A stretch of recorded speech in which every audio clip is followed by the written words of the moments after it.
How's it going, everybody? Welcome back to Legendary Loot News. In today's loot chest, we've got the next game in the Assassin's Creed franchise, Assassin's Creed Valhalla. Ironically enough, Assassin's Creed Odyssey is how I got the idea for this channel, because before that game came out and before we had crazy amounts of info on it, I wanted to know just exactly how much loot was in the game, and I couldn't find any information. All I could find were videos titled Everything We Know About Assassin's Creed Odyssey, etc., which I didn't care about. I wanted to know about the loot. I figured there had to be more people like me where loot is their driving factor when it comes to games, and so now we're here with a channel that focuses solely on loot and a video about all the loot and loot mechanics in an Assassin's Creed game. We've come full circle. If you do enjoy games for the loot, just like me, consider subscribing, as that is literally all we talk about here on the channel. So, with that out of the way, let's open up today's loot chest, hope it's not a mimic, and talk about the loot in Assassin's Creed Valhalla. Stay a while and listen.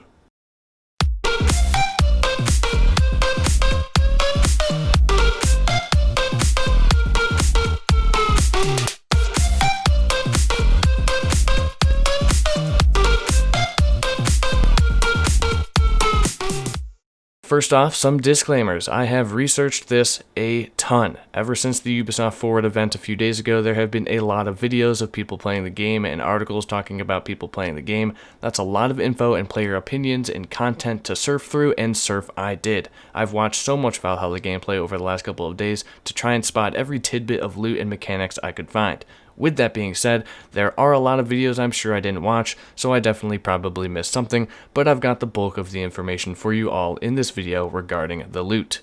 Also, because I've watched so much Valhalla gameplay, I can say with absolute certainty that if you are a fan of Assassin's Creed Odyssey, then you will absolutely enjoy Valhalla, and if you hated Odyssey, you will probably not like Valhalla, because it's a lot of the same with some better realized and improved features. Okay.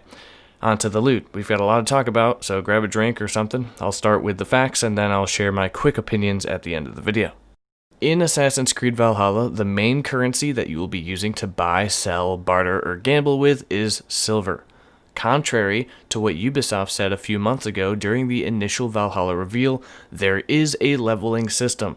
This leveling system is not as apparent because each enemy doesn't have their own level, and you don't technically have a level that goes up from obtaining XP. Instead, you have an overall power level that is split up into 3 subcategories or 3 playstyles. These subcategories are your typical Assassin's Creed combat options, ranged, melee, and stealth, and they each have their own color and animal associated with them. The ranged class is yellow and is called a raven, the melee class is red and is called bear, and the stealth class is blue and is called wolf. Your overall power level is determined by the combined skill points you put into each combat option skill tree.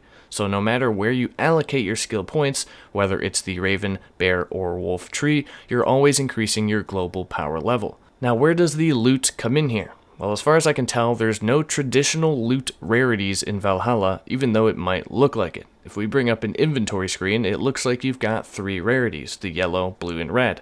But instead, those are the raven, wolf, and bear gear classes, not necessarily the rarity. What this means is that the more points you put into, let's say, the bear or the red perk tree, the more damage you deal and the more effective you are in combat with bear gear equipped. So the entire leveling system and perk points tie into the gear itself.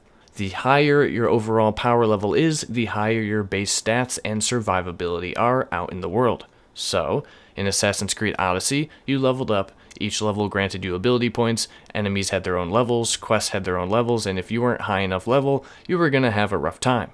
In Valhalla, you still get XP, and when you get enough XP, you get skill points, then you put those skill points into skill trees, which then increased your power. Sounds basically the same. I know, it's interesting, huh? So this brings us to level gating. One of the main complaints for Odyssey is that you had to grind out side missions to raise your level to do the main story stuff, and most people thought that sucked. I still think there's going to be a form of quote-unquote level gating in Valhalla, because instead of each enemy having their own level, each region of the game has its own recommended power level, which you can see via the map. So there's that. There's also a separate leveling system for Ivor's Charisma, which increases when you interact with townsfolk and play minigames with them, but I don't have any idea what a higher charisma level actually does. Let's head back to an inventory screen and see what we got there. The gear slots in Valhalla are as follows: cloak, helmet, chest, gloves, boots, bow, and 2 weapon slots. You are able to hide your helmet if you so wish, and there will be transmogrification in the game. Transmogrification is the ability to change the look of a piece of gear while retaining the stats of a different item in the same slot. You have a spot for rations and crafting materials in the inventory screen too, which we'll talk about later on in this video. Let's talk about the loot and gear as a whole real quick. Valhalla is different from Odyssey in the way that there isn't random gear. Every armor piece and every weapon is unique, and I'd imagine they all have their own unique location in which to acquire them, although that hasn't been necessarily confirmed to my knowledge. That part is just my speculation, but it makes sense. So each weapon and each armor piece has its own unique set of stats and visual look. The weapon types that I've seen so far are polearms, spears, one-handed swords, shields, flails, bows, two-handed hammers, two-handed axes, and daggers. You are able to dual-wield any combination of one-handed weapons, and in Valhalla, a shield counts as a one-handed weapon, so you can in fact dual-wield shields. Certain one-handed weapons have special synergies with other one-handed weapons when dual-wielding, and you'll be able to dual-wield two-handed weapons with a certain skill node in the combat tree. So you'll be able to put a two-handed weapon in one hand and a two-handed weapon in your other hand. Pretty sweet. As far as I can tell, your equipped gear does not affect your power level, and gear doesn't have a power level requirement. Since every piece of gear is unique and the stats are always the same, if you want to take gear with you that you like to the end game, you can by upgrading. Each item has an upgrade bar underneath their affixes. This upgrade bar consists of 10 individual notches, which is how many times it can be upgraded. We don't know what it costs to upgrade items. I'm assuming it's crafting materials and things like that, but we don't know exactly what or how much you'll need. Once you upgrade an item to a certain point, the visuals of the item will upgrade and change as well, and once an item is fully upgraded, it will once again have its looks evolved. You can invest into any gear you find and take it with you throughout the entire game of Valhalla. Now let's look at item cards specifically. The affixes I've seen on weapons include attack, speed, impact, and critical percentage. Shields have block, weight, and attack affixes, and armor affixes are armor, evasion, and weight. The weight affix is interesting and might come into play with your character's speed and movement, but that remains to be seen at this point. If you look under the name of the item, there's some subtext that could be item quality. I'm not really sure. You can see here underneath Varen's axe, it says superior bearded axe, but you can also find refined bearded axe and fine bearded axe. Superior, fine, and refined can be found on all armor and weapons no matter the color, so I'm still unsure what this means, but my best guess is the item quality, although I don't know what effect this would have on gameplay. Last thing on the item card is this weird empty space that's rather large underneath the upgrade bar. Every item has this, and I mean they could easily cut this space out, so it's interesting as to why it's there in the first place. This is not confirmed, but I think this space is for additional item affixes that you might be able to imbue onto gear. Or it's for affixes for stronger pieces of gear that we have yet to see, or maybe the more you upgrade an item, it gets bonus attributes that show up here. It's something to think about. As far as legendary rarity items go, in SkillUp's video, he says that while exploring in Valhalla, he found a legendary bow, but I have yet to find gameplay of anything indicating legendary items. If you don't know who SkillUp is, go check out his Valhalla video linked below. He basically talks about his experience with the game and why he loves it so far, plus he's a funny guy, so go watch his video. There is one small 2 seconds of gameplay that I found where what seems to be a legendary item is picked up.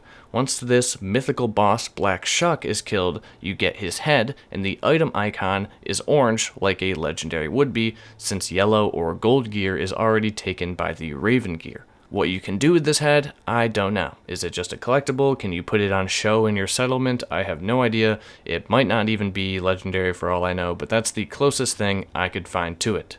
For comparison, during the other mythical boss fights that were shown off over the last couple of days, once the bosses are killed, you get daggers from both of them, Regan's dagger and Cordelia's dagger, but both of these don't have that orange icon. You would think mythical bosses would be where you would get legendary rewards if they were a thing, so who knows.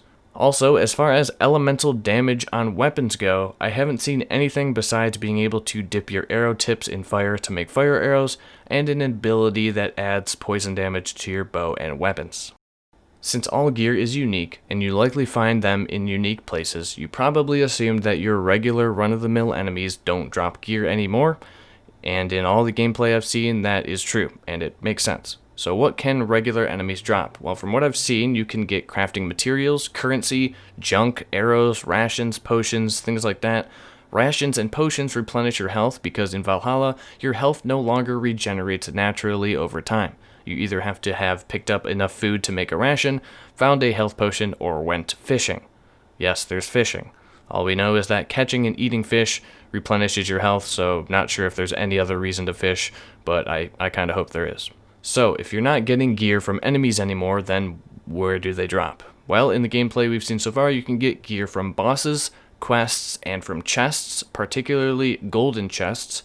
I've been able to find a good amount of specific weapons across the internet. You've got Dranger's Axe and Varen's Axe, which visually look exactly the same. I hope that doesn't happen much, because each weapon is supposed to be unique. Right, Ubisoft? Also, the Linden Light Shield, the Spinning Death Flail, the Hunnish Bow, the Recurve Bow, Regan's Dagger, Cordelia's Dagger, the Ravenbeak Two-Handed Axe, and the Dane Fang Spear.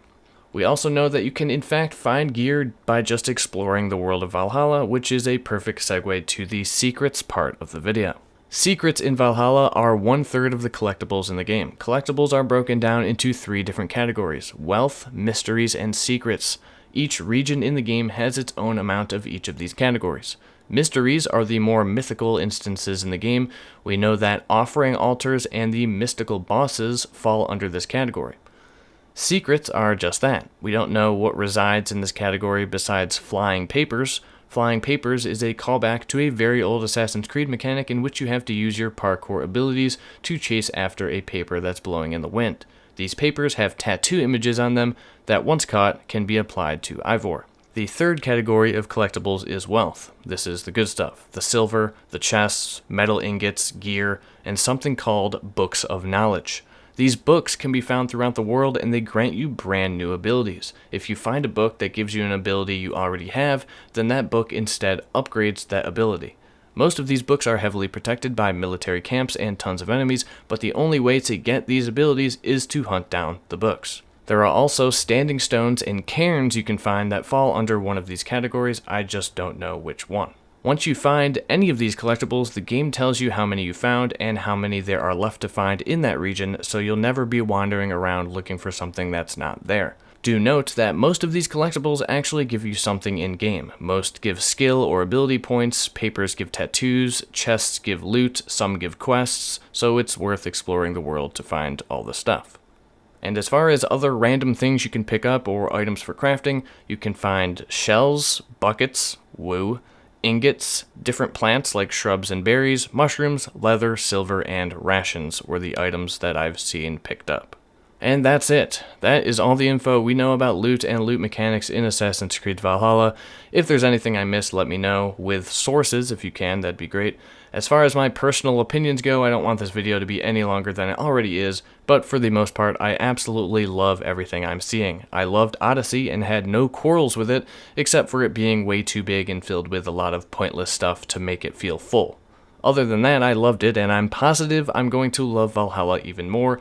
Combat looks so much better, so much more fun and immersive, and I'm very excited about collecting all the unique gear and upgrading everything to see the individual pieces evolve. Let me know what you all think about Valhalla and the loot mechanics this time around, but that's it for this video. If you enjoyed it or found any informative value in it, give it a like as it helps get the video out to more people, and subscribe for more epic loot news on Assassin's Creed Valhalla and other games.